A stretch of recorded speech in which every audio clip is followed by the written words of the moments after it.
जब से ट्रंप दोबारा व्हाइट हाउस लौटे हैं, तब से लगातार ये चर्चाएं हो रही हैं कि क्या अब यूएस डॉलर की वर्ल्ड्स रिजर्व करेंसी वाली स्टेटस खत्म होने वाली है, और अगर ऐसा होता है तो उसकी जगह लेने वाला सबसे संभावित कैंडिडेट कौन होगा।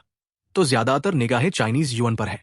आखिरकार दुनिया का सबसे बड़ा एक्सपोर्टर चीन ही है, और जब पूरी दुनिया चाइनीज सामान खरीदना चाहती है तो लॉजिकली लोग युआन में ट्रेड करने में भी कंफर्टेबल क्यों न हो। लेकिन कई सालों की कोशिशों के बावजूद, जिसे CCP Chinese communist party yuan की इंटरनेशनलाइजेशन कहती है, वो असलियत में पूरी तरह सफल नहीं हो पाई है। डॉलर आज भी ग्लोबल ट्रेड और फाइनेंस की बैकबोन बना हुआ है। हालांकि पिछले कुछ सालों में युआन की पॉपुलैरिटी नोटिसेबली बढ़ी है और कई देशों ने चीन के फाइनेंशियल इंफ्रास्ट्रक्चर का इस्तेमाल बढ़ा दिया है। तो इस पूरे मुद्दे को समझने के लिए हमें देखना होगा कि आखिर सीसीपी ने कैसे दशकों से युआन को ग्लोबल करेंसी बनाने की कोशिश की, वो पहले क्यों नहीं चली, और अब हालात कैसे बदल रहे हैं। सबसे पहले समझते हैं कि इंटरनेशनलाइजिंग द युआन का मतलब असल में क्या है। सरल शब्दों में ये उस मिसमैच की बात करता है जो चीन के ग्लोबल ट्रेड में बड़े रोल और उसकी करेंसी के रिलेटिवली छोटे ग्लोबल प्रेजेंस के बीच है। चीन 2009 से दुनिया का सबसे बड़ा एक्सपोर्टर है और 2013 से सबसे बड़ा गुड्स ट्रेडर, लेकिन इसके बावजूद युआन का ग्लोबल इस्तेमाल बहुत सीमित रहा। काफी लंबे समय तक युआन चीन के बाहर लगभग उपयोग ही नहीं होता था, और चीन के अंदर भी कई बड़ी कंपनियां अपनी बोरोइंग और ट्रेड के लिए यूएस डॉलर जैसी फॉरेन करेंसीज का इस्तेमाल करती थी। इसकी सबसे बड़ी वजह है चीन के कैपिटल कंट्रोल्स, यानी कि देश में पैसा आने या बाहर जाने पर कई तरह की पाबंदियां।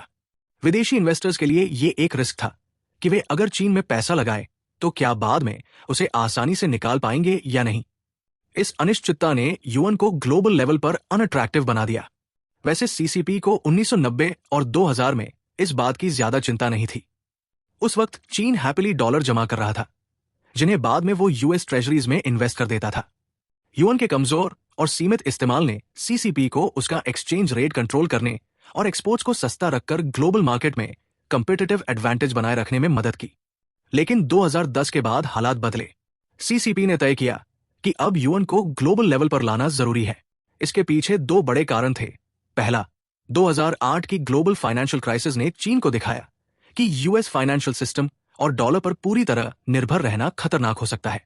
और दूसरा, अमेरिका और उसके सहयोगी देशों द्वारा सैंक्शंस के जरिए फाइनेंशियल सिस्टम को वेपनाइज करने की बढ़ती प्रवृत्ति ने सीसीपी को अपने ऑल्टरनेट ग्लोबल नेटवर्क बनाने की ओर धकेला।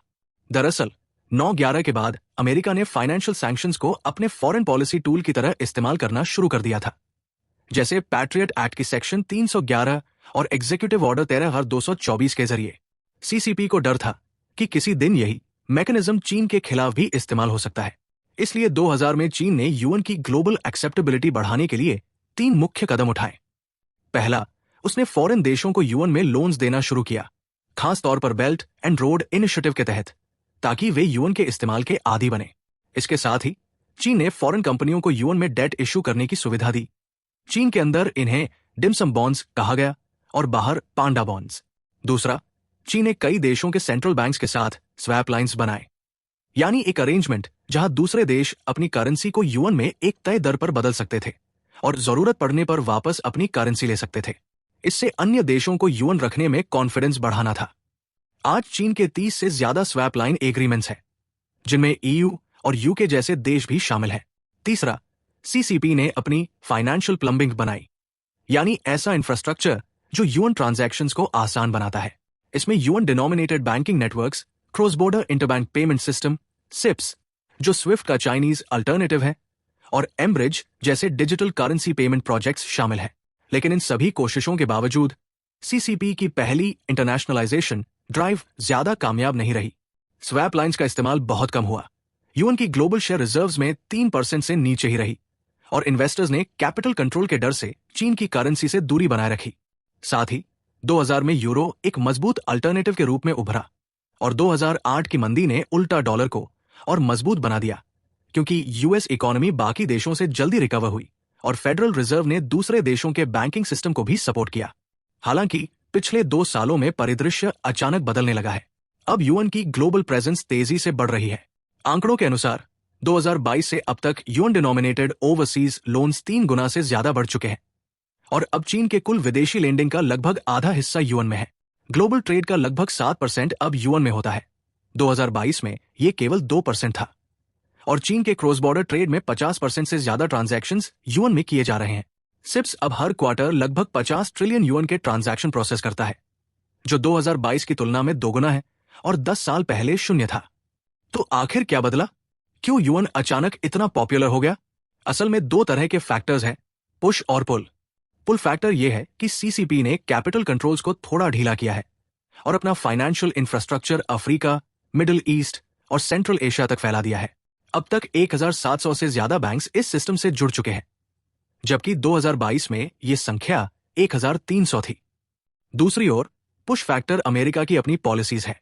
ट्रंप की अनकन्वेंशनल इकोनॉमिक अप्रोच, जैसे फेडरल रिजर्व पर पॉलिटिकल प्रेशर डालना और बार बार सैंक्शंस का इस्तेमाल, ने कई देशों को डॉलर से दूरी बनाकर युआन की ओर झुकने पर मजबूर किया है। रूस की ऑयल कंपनियों पर लगे हालिया सैंक्शंस इसका बड़ा उदाहरण है।